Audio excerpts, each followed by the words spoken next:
Hello everyone, this is Shamsi, and welcome to our discussion of Nova Cork's recovery following the backlash that occurred with the 0.23 release. And I also want to quickly apologize first about the delay to the release of this video. You might have seen that my cat did pass away a couple of days ago, and I've been taking a little bit of time to process that. So sorry about the delay. I will be returning to streaming again from Monday, the 21st of December, and regular YouTube uploads are about to restart following that slight interruption. Again, I am sorry about that. I also have an announcement. We have a Shamsi Christmas special for Christmas Eve and Christmas Day, so stay tuned to the end. I'll be announcing some details about that. But first and foremost, let's talk about Nova Cork's recovery. I have turned my webcam on for you fine YouTube folks, given the gravity of what we're going to be talking about and its implications for the longevity and long-term health of Dual Universe as a whole, as a game. One thing that someone in my line of work learns quickly, and I'm a mediator, I work in conflict resolution, is that problems and conflict are nearly impossible to prevent. When looking at the strength of an organization, the ability to prevent conflict isn't really that important, because in many ways I feel personally conflict and problems are unavoidable. It is perfectly possible that Nova Cork will release another patch that will also have a bad reaction from the player base. And when we're looking at the health of an organization, I generally try to focus on the processes that exist to deal with problems when they arise, rather than with the processes to prevent problems rising in the first place.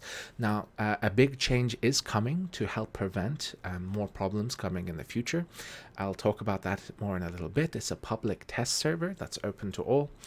But for now, I want to talk about the fact that Nova Cork went from a release of a patch to absorbing community feedback and fixing that patch, addressing almost every problem that I could think of that was raised with me in my community with that patch, all within the space of just a little over a week. Now, that is incredible. And I have never been as excited as I am right now about the long-term prospects of this game, given that we've seen something go a little bit wrong, and we've seen how quickly it was fixed. If you can imagine the amount of development time, the amount of work necessary to push a major change or several major changes to the game, it's mind-boggling that it took so little time. I can just imagine the amount of hours that were worked, people burning the midnight oil, putting in the extra effort, so close to Christmas as well. And so first of all, we should take time to recognize the incredible hard work that went in to quote Charles Dickens from A Tale of Two Cities, basically recall to life the game. The industry is now back and accessible for solo players, and a lot of the problems that were raised are addressed.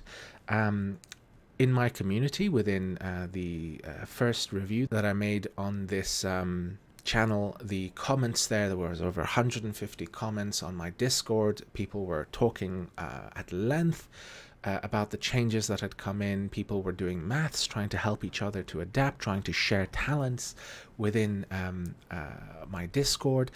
In Twitch chat, everything was very lively. There was a lot of discussion. And what I did was I gathered the three most important and commonly raised issues. The first being that some players had access to the changes in basically not a public test server, so had an unfair advantage. The second point was that mining was so necessary in such large quantities now to earn quanta, that it was basically driving players to burnout. And the third issue was the fact that people felt grounded. I crashed this ship right here. Let me change scene here. Within several hours of the patch going live, I blew up this warp drive, these engines, all the wings. Everything lost one of the 3 lives that elements were given. And so I felt really bad, and so did a lot of other people, to the extent that they felt grounded. They couldn't take their most expensive and fun ships out because Alt F4ing wouldn't stop your ship anymore, and element destruction was pretty much permanent after the 3 or so explosions. And so I took that information to Nova Cork's Pan, who is one of their community managers there. And I had expected it to basically be the start of their process for gathering information about the community's reaction to the patch and the recovery of that. And what I found, greatly to my surprise, was no, it was almost at the end. Now, this was basically a few days after the patch had come live, but the process of gathering information was nearly at an end. What I found out is in the Reddit of this game, in the forums on the website, in the I know from being a content creator for this game that we have someone to talk to, and so does every other player. Everywhere we discuss the game, it's a bit eerie, kind of 1984-y. Nova Cork is watching. But no, in a good way. They are in the discussions with us, listening.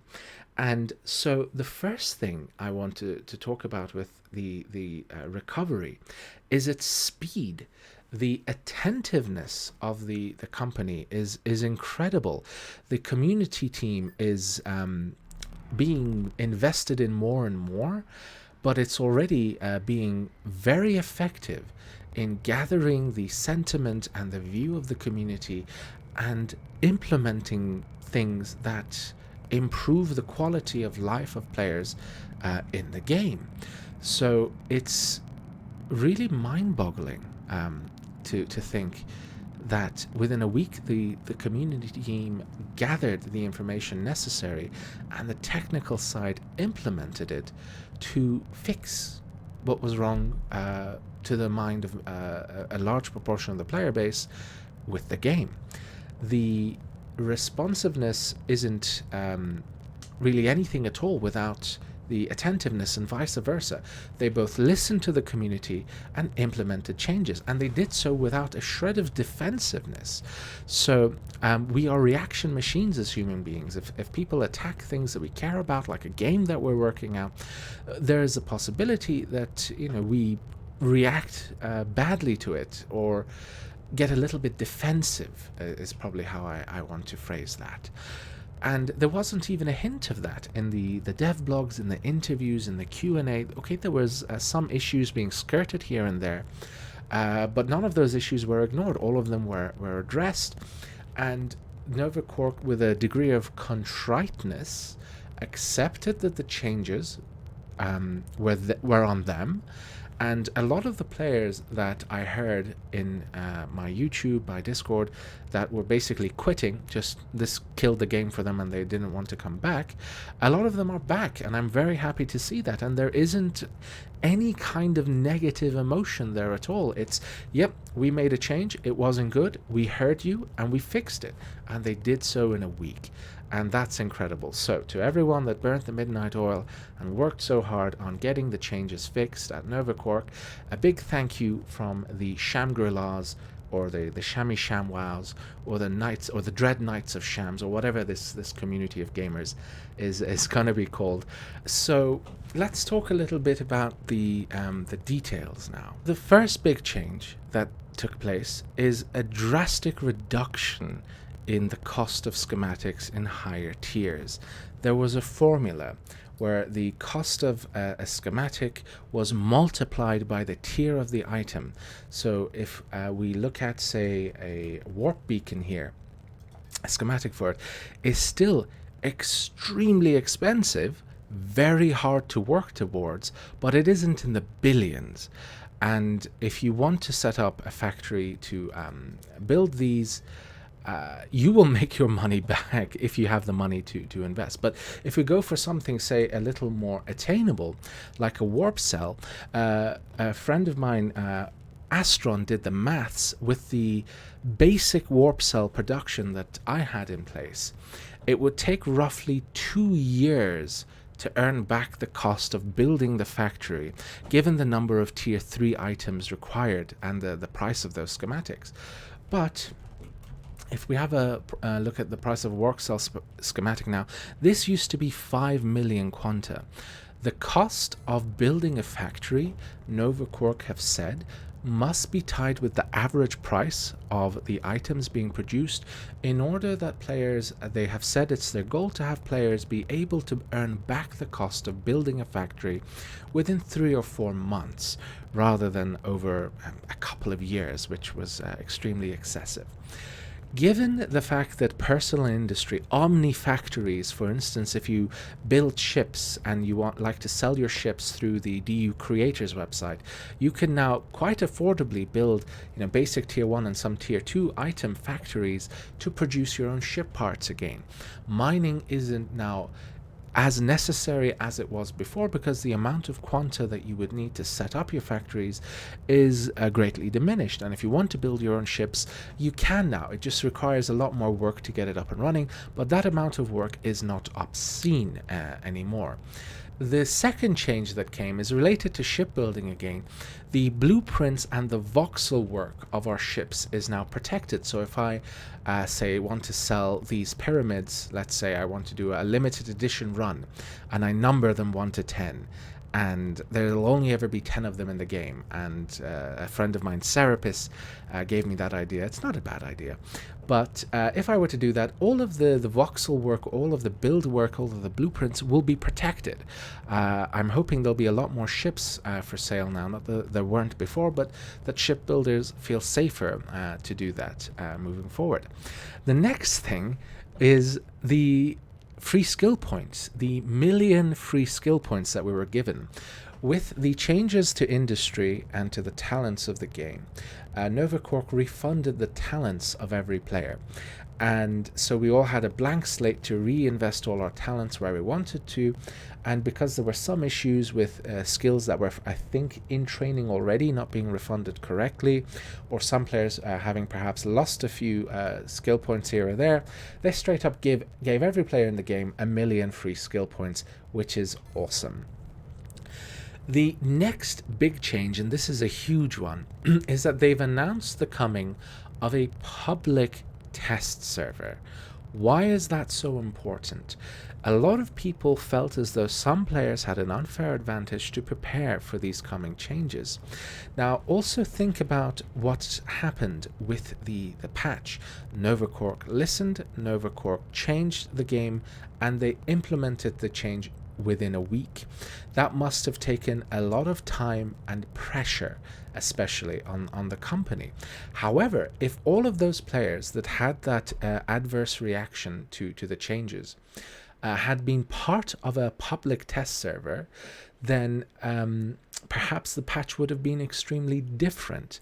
I know that given the speed with which the patch had to be pushed out of the door, the schematic names, for instance, is a little bit rough around the edges. There are some things that are raising eyebrows with a UI or with a naming of schematics and items and so on.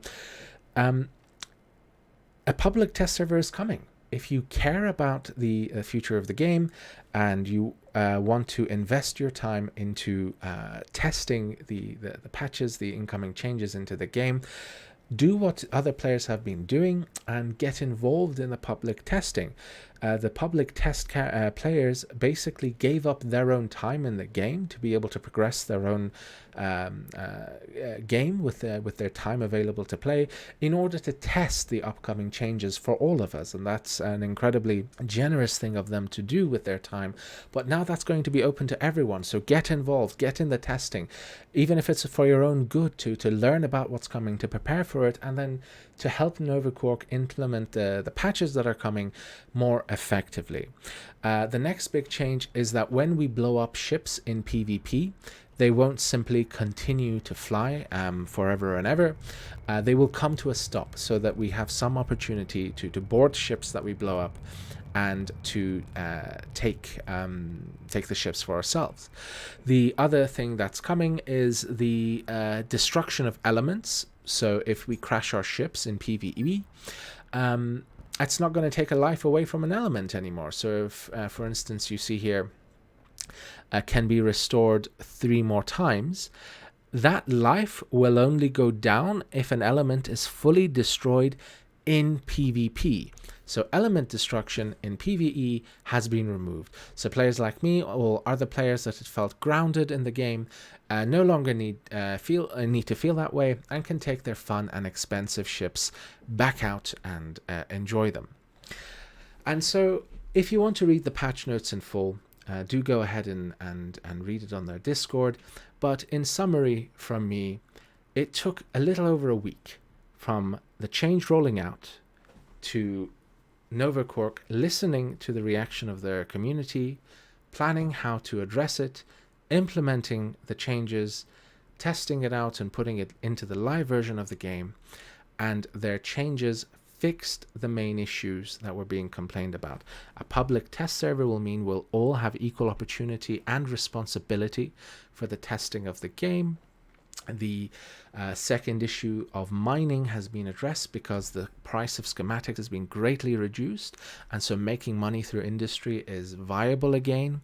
And finally, the destruction of elements is limited to PvP only, and even then there is value in a destroyed element because you can still use it 2 more times, and if you do loot a fully destroyed element that can't be repaired, you can recycle it for value.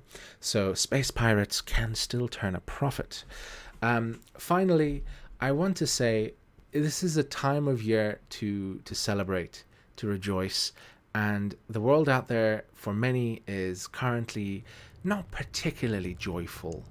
And so I want to announce that for Christmas Eve and Christmas Day, given that so many of us may be away from loved ones, perhaps alone, I'm going to be streaming for most of Christmas Eve and Christmas Day. I have all sorts of activities planned.